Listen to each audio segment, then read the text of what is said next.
Hi, I'm Kristie Hauer with Wisconsin Valley Library Service, and today we are going to be taking a look at a game-changing tool that I hope all of our libraries will start using this year if you haven't used it already. It will make your annual report time of the year go so much more smoothly and accurately. And what I am talking about is the program and activity tracker spreadsheet that DPI puts out every year for you to use. Now, hopefully our libraries are already using this spreadsheet and tracking all of their programs and self-directed activities that they started doing as of January 1 this year. But it is okay. If you haven't started using the spreadsheet yet this year, it's not too late. You can still get in on it. You'll just need to do some entering of those programs and activities that you've already done this year. But I would highly encourage you to use this spreadsheet right now, beginning right now, because it will make it easier come annual report time.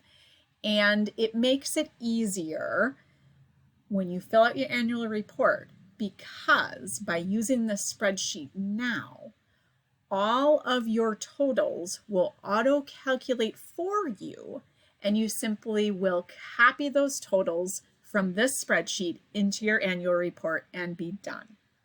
So where do you find this spreadsheet? We go to the DPI webpage for Wisconsin Public Library Annual Reports, and just a little down from the top is the 2024 Programming and Activity Count Tracker. You can click on this and download that spreadsheet and save it to your computer, and then you are all set and ready to go. So this is what the spreadsheet looks like. Along the bottom, you will see that there are a few different tabs.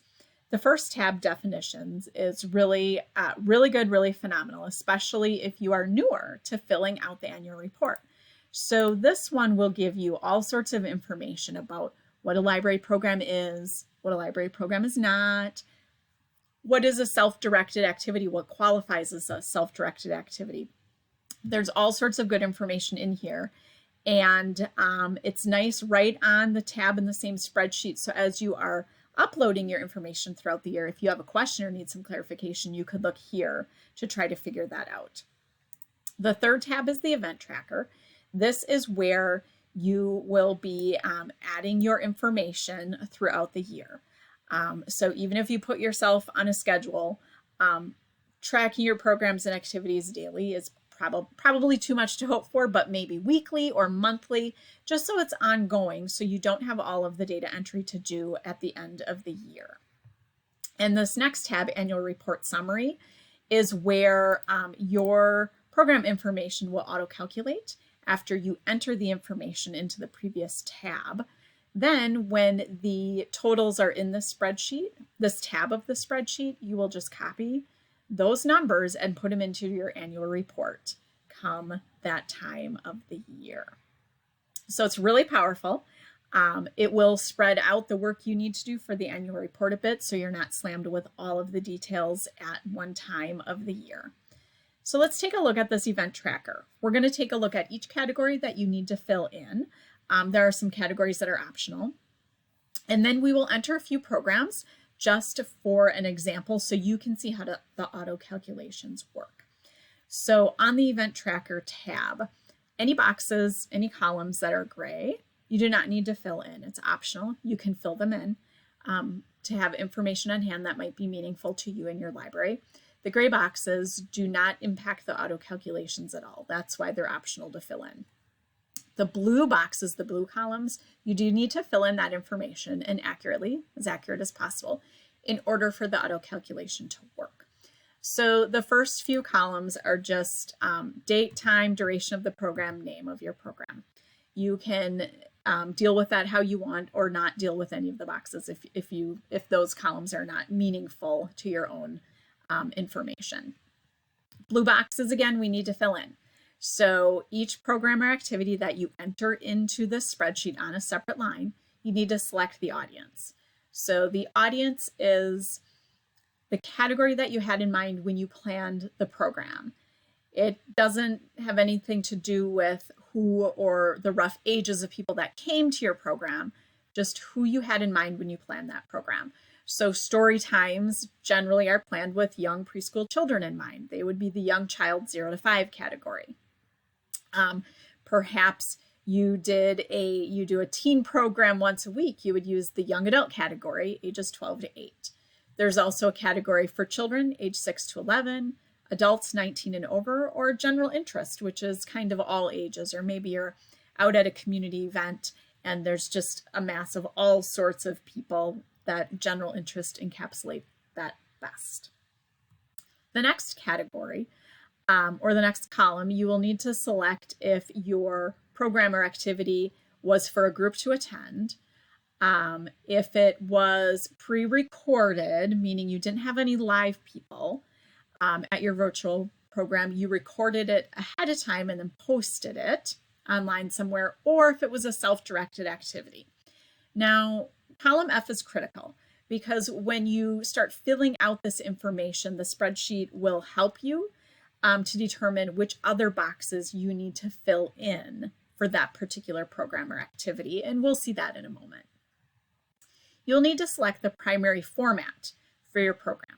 So was this program in person, on site at your library? It happened at your library. Or was it an in-person program that happened somewhere else in your community? That's off-site. Or was this a live virtual program? So you didn't have anything physically that people could come to, but you offered a live program online. You would fill out if this program was recorded for later viewing. So perhaps you had a story time at your library. Did you record that to be able to have people watch it later? It's just a yes or no question. Number of people that came in person to your program. How many people were there? Count all of the people at your program or self-directed activity. So if it's a story time, you want to count all of the children that are there, as well as any caregivers that might be with them or anybody else that's at the program. Always count everybody that came to your program or activity. If it was a live virtual program, how many people were there for the live event? Once those recorded events are online to be watched later on, how many views occurred in the first 30 days? So this scenario will only apply to some programs and activities that your library might do, not every single one. And then column L is the number of people that were at a self-directed activity at your library. So how many people were involved in that? There are a few more columns here. They are gray in their background. It's optional for you. If that information is helpful to your library and your records, go ahead and use it. If it doesn't make sense, again, it won't have an impact on the auto calculation. So it's really up to you. So now that we know what each of these columns are, we'll add a couple of activities and events so you can see how the spreadsheet auto calculates. So the first event we are going to add is a butterfly make and take. So let's pretend that this particular library put this activity together. It was on a day where there was no school. So our audience for the program was really children age about 6 to 11, because it was intended for our school kids to come to on a day when there was no school. This activity was self-directed. So we had the materials out at the library for 3 or 4 hours on a particular day. Our audience knew the day and time those materials would be available. They came to the library and could complete that activity pretty independently on their own without a lot of oversight or need for the library staff to really be directing that program and giving information constantly through it. So this particular event is a self-directed activity. So this one, it did take place in person at our library. People couldn't take part in it unless they came to our library to do it. Was the program, I'm sorry, I don't need to fill that one in. One thing, and I noticed this, so this will help you too, as you start filling in columns E and especially F, you will notice that all sorts of boxes grayed out for me in this spreadsheet. This means I don't need to fill out those gray sheets for this particular event or activity, those gray boxes, excuse me. There is a green box down here, number of participants for my self-directed activity. I do need to fill that in. Always fill in your audience. So we had 25 people that took part in that. So we're going to add another example, and you are going to see the boxes turn gray again, or some of them. So let's see, for this activity, we are going to do a Michael Perry author event. So our audience for this author event was really adults for the most part. That's who we intended this program to kind of be for. And this activity was group attending. It happened once at a specific time, and people had to come and be with other people if they wanted to see that program. Now you will see I have one green box here. I do need to fill that in. I have a gray box down here. I do not need to fill that in. There are some white boxes yet. That means it's undetermined yet if I need to fill in these boxes for this particular program. As I start to fill out the green boxes, we will get more information about which ones of these, if any, need to be filled out. So our Michael Perry program, it was an in-person program. People came in person. We actually, for example, held it off-site because we didn't think our library could handle how many people we thought might come. So maybe we held the program at, a community center or the high school auditorium. Those are off-site from our library. So I'm going to select that. Now you will see 3 of those boxes that were white just a moment ago have turned green. I need to fill those in. So was the Michael Perry program recorded for later viewing? It was not. How many people were at this in-person program of Michael Perry? 500. So the number of live virtual attendees, we didn't do any virtual type program, so we don't need to fill that in. That's really just a 0. There were nobody there for that because that didn't exist.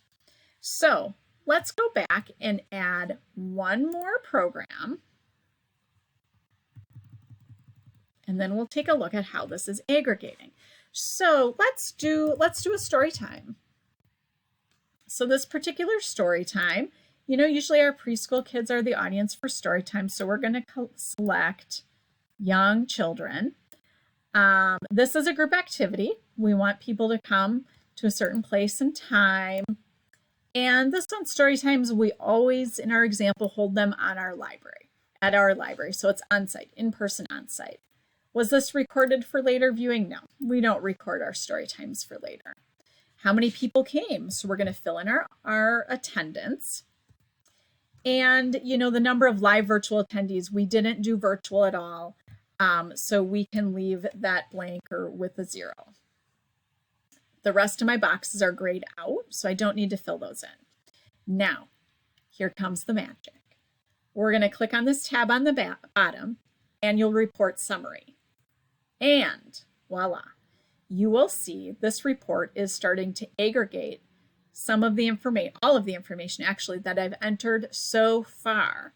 So this tab will increase and will change and will adjust every time you add a program or activity onto the event tracker. So we can see at this point we have one on-site program for young children, and our on-site program attendance is 30 at this time. We had one off-site program for adults. That was our Michael Perry program with 500 in attendance. So we will also get a breakdown for how many programs in attendance by those target age categories. If you're doing virtual programs or pre-recorded programs, it will be in this category or section of the spreadsheet. And as we slide over, we get to our self-directed activities, and you could see this has found our one butterfly activity that we put together for school-age children with 25 that were there. So the annual report summary becomes your aggregated information that you just copy the numbers and plunk them into your annual report for these areas and sections of the report. Isn't it fantastic? It is.